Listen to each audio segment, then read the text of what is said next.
जी राधे गुरुदेव, राधे। मेरा प्रश्न ये है कि जो कुंवारी कन्याएं होती हैं उनको शिवलिंग छूनी चाहिए या नहीं छूनी चाहिए? हाँ, कोई मना ही नहीं है, किसने मना कर दिया? गुरुदेव, मैंने सुना था कि शिवलिंग नहीं छूनी चाहिए।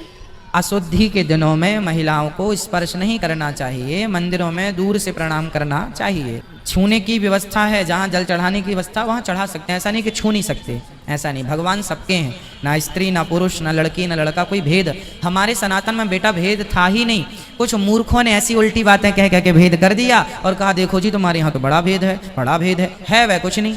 क्या भेद है हमारे यहाँ? कई महिलाएं आप जैसी बेटियां प्रश्न करती हैं कि हम हनुमान चालीसा पढ़ सकती हैं क्या? अरे हमारे यहाँ भेद किसने मना किया? तुलसीदास जी ने लिखा ही है, जो यह पढ़े हनुमान चालीसा, जो यह पढ़े। ये नहीं लिखा कि पुरुष यह पढ़े और स्त्री ना पढ़े हनुमान चालीसा, ऐसा नहीं लगा। जो यह पढ़े, जो पढ़े, जो मतलब जो भी पढ़े, स्त्री पढ़े, पुरुष पढ़े, हिंदू पढ़े, मुसलमान पढ़े, है ना, जो पढ़े मतलब बच्चा पढ़े, बूढ़ा पढ़े, जो पढ़े मतलब जब पढ़ो जैसे पढ़ो, जो पढ़े जब पढ़े तब उसको सिद्धि होगी। तो अधिकार सबके लिए है। कुछ मूर्खों ने बेटा ऐसी बातें की, आप लोगों ने मान ली। अरे उनने कह दिया हाँ स्पर्श भगवान का ना करें उस समय जब अशुद्ध हैं, कोई व्यवस्था, ठाकुर जी का श्रृंगार चल रहा है तो दूर से प्रणाम कर लेना ठीक है ना। एक छूने ना छूने का एक समय होता है ना, तो उसका ध्यान रख लें। बाकी ऐसी कोई बात नहीं है कि नहीं छूना चाहिए। महिलाएं भी शिवलिंग बनाती हैं, पार्थिव शिवलिंग मिट्टी के बना के अभिषेक पूजन करती हैं, तो सब हमारे यहाँ कोई भेद नहीं है। जी राधे राधे। जी मैं पूछना चाहती हूँ कि जैसे हम लोग ने दीक्षा नहीं ली है और हम ठाकुर जी की सेवा करते हैं, तो क्या वो हमारी मानी नहीं जाएगी? हाँ, मानी क्यों नहीं जाएगी, बिल्कुल मानी जाएगी। पूजा सेवा सब मानी जाएगी, पर फिर भी एकादशी का व्रत सब मान्य है, पर फिर भी गुरु मंत्र लेना चाहिए। गुरु अभी मैंने मंत्र ले जरूरी नहीं है। पाया है। गुरु मंत्र के बिना संबंध नहीं होता। देखो गुरु क्या होता है, एक संबंध होता है। जब मैं मरूंगा तो भगवान बोलेंगे क्यों हम तुम्हें सदगति किस पर उद्देश्य से दें, तुमने क्या किया? हमसे कहेंगे ना तुमने पुण्य किया, ना जप किया, ना तप किया, ना यज्ञ, हमसे कुछ नहीं आता। हम कहेंगे प्रभु हमसे कुछ नहीं आता, ना पूजा, ना पाठ, ना यज्ञ, ना जप। तो भगवान कहेंगे फिर तुम्हारी सदगति किस आधार पर करें? तब हम कहेंगे कि हमारी सदगति हमारे जप तप साधन के आधार पर ना कीजिए, हमने गुरु बनाए थे और गुरु के संबंध के कारण आप हमारी सदगति कर दीजिए। तो गुरु संबंध के कारण कितना भी बड़ा पापी हो पर गुरु से जुड़ा हो। भाई दुष्ट बच्चा है किसी बाप का और उसने कुछ गलती कर दी, भीड़ ने इकट्ठा कर लिया और मारना चाहा, तभी किसी ने देखा अरे भाई ये बालक फलाने व्यक्ति का, वो बड़ा सम्माननीय व्यक्ति है, बड़े अच्छे व्यक्ति हैं, उसका बेटा है ये, इसने माना कि गलती कर दी है, लेकिन ये है अच्छे बाप का बेटा। तो अच्छे बाप का बेटा होने से भी बेटा बच जाता है कि नहीं? बोलो हाँ या ना, हाँ या ना।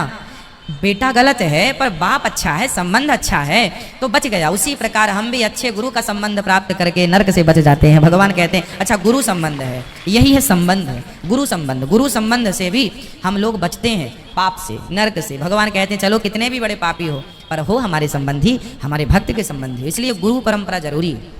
हाथ उठाइएगा भैया, पीछे भी ले जाना माइक, पीछे भी हाथ उठ रहे हैं।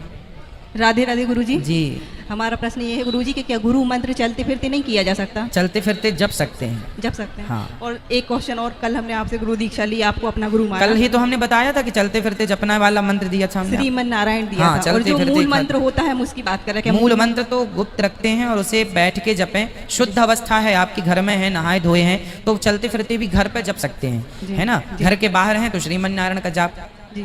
और सिर्फ एक क्वेश्चन और सवाल हमारे मन में उठा है कि जैसे जो गुरु दीक्षा लेते हैं, शिष्य बनते हैं आपके, तो शिष्य तो आपको अच्छे से जानते कि हमारे गुरुजी हैं, लेकिन गुरुजी अपने शिष्यों को कैसे पहचाने, उसके लिए कोई आपके माथे का तिलक हमें बता रहा है कि आप हमारे शिष्य हैं, आप श्री संप्रदाय से हैं, ये पहचान है। जी। आपके माथे का पर चंदन, यदि आपके माथे हमारे का मन में तिलक। कोई सवाल उठता है और हमें आपसे प्रश्न करना ही है, तो उसके लिए हमारे मन में ये सवाल उठा कि कोई ऐसी आइडेंटिटी होना चाहिए कि हम आपसे दीक्षा लिए हैं या हमें कभी अपने प्रश्न का उत्तर चाहिए है, तो उसके लिए हम कैसे बताएं कि हम आपके शिष्य हैं? ये आपके पास जो हमने पुस्तिका दी है ना, जी जी वही है आपका पुस्तिका। हाँ, आप कभी भी आए, वैसे पुस्तिका की भी जरूरत नहीं है। आप तो देखो इसलिए हम प्रश्न करते हैं, प्रश्नोत्तरी का कार्यक्रम करते हैं कि आप सबसे मिलना जुलना हो, आपकी बातें हम सुने, हमारी आप सुन लें, तो हम जुड़े रहते हैं आप लोगों से। कभी कोई दिक्कत हो, कोई बात करनी है तो आप आ जाएं वृंदावन और बात कर लें, कभी भी आप आ सकते हैं। हम तो देखो बैठते हैं, मिलते हैं, सबसे मिलते हैं, कोई छोटा बड़ा ऊंचा नीचा नहीं है यहाँ।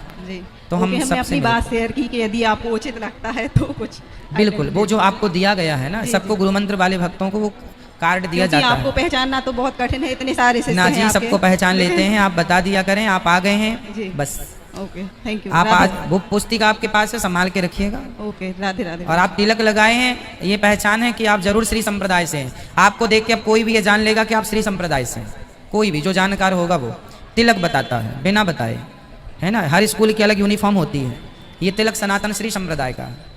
गुरुजी राधे राधे। जी राधे राधे।